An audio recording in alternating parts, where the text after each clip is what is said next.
నాకు ఒకటి చెప్పండి సార్, ఇప్పుడు బయట అంటే ప్యాసింజర్స్ అవ్వచ్చు ఆర్ జనరల్ ప్రజానికం అవ్వచ్చు, మేము బోల్డ్ కంప్లైంట్ చేస్తూ ఉంటాం ట్విట్టరో లేకపోతే సోషల్ మీడియాలోనో, బస్సుల కండిషన్ బాగాలేదనో, కండక్టర్ చిల్లర తీసుకురాలేదనో, జెన్యున్ కన్సర్న్స్ అయి ఉండొచ్చు. బట్ డెఫినెట్లీ మేము కంప్లైంట్స్ లాంటివి చేస్తూ ఉంటాం. బట్ ఫర్ యూ, మీరు ఒక మూసలో నడుస్తున్న ఆర్టీసీ లాంటి ఒక సంస్థని చాలా కూల్గా, ఆస్పిరేషనల్గా ప్రజలందరికీ అరే మందర ఆర్టీసీ మనం ఎక్కుదాం అని ఒక ఐడియా వచ్చేలాగా చేశారు.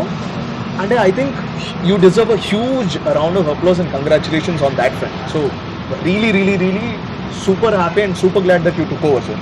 Thank you. ఎందుకంటే ఇది దశాబ్దాల చరిత్ర ఉన్న మన సంస్థ. Correct sir. ఎందుకు ఎవరు లేనప్పుడు కూడా మనము మారుమూల ప్రాంతాన్ని కూడా ప్రజల్ని ప్రయాణం చేసింది, ప్రజల్ని తీసుకెళ్ళింది కూడా మన ఆర్టీసీ.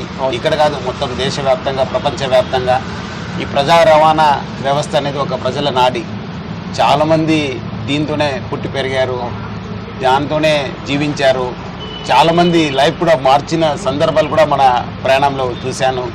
బట్ అనుకోకుండా 2-3 సంవత్సరాల నుంచి మనకు ఈ కరోనా కావచ్చు, కొన్ని ఆర్థిక సమస్య వల్ల కొంత ప్రజా ఆదరణ కూడా తగ్గిపోవడంతో కొంత మనం ప్రాబ్లంలో వెళ్తుంది మన సంస్థ.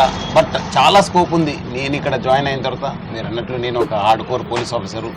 ఇక్కడ వచ్చిన తర్వాత it was a different challenge and it's a totally administrative job where have to deal with lot of issues every day, every minute, lot of management issues, lot of financial issues related to మన సంస్థ కావచ్చు, public కావచ్చు. So అన్నీ కూడా ఒక తెలుసుకోవడానికి కూడా ఒక మంచి ఇది. సో మీరు అన్నట్లు definitely it's a challenging. Definitely నాకు చాలా విశ్వాసం ఉంది. ప్రజలు రకరకాల చెప్తున్నారు కానీ but lot of issues are there. But I'm confident that we can make a turn around story. Yes, definitely. And అంటూ ఉంటారు కదా, it's not about the destination, it's all about the journey అని చెప్పేసి. I think this says it all. RTC, it's all about journey.